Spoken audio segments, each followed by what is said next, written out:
Well, new at 5, TikTok is the talk of the town in Hannibal, but this time it is not about the social media app. It's a longtime clock shop that's going to close its doors soon. Northeast Missouri residents might be familiar with the name. WGEM's Claire Edlund is here now to tell us what the business is and what this means for Hannibal. Claire?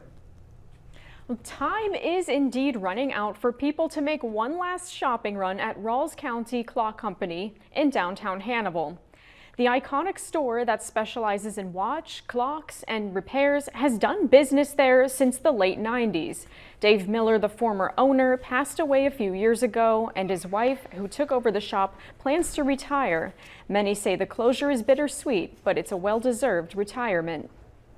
A lot of the painting and attention and investment that you have seen in downtown Hannibal in the last decade or so really can pinpoint back to Ralls County Clock taking that first leap and hiring somebody to paint the building.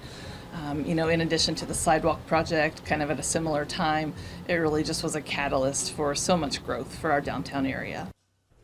Economic leaders say there's no word on what new business will go in the vacancy, but they say there is strong interest. Ralls County Clock's final day will be on October 31st. Raja? All right, thank you, Claire. By the way, Hannibal's Chamber of Commerce Executive Director says that other new businesses plan to set up shop soon in the downtown area.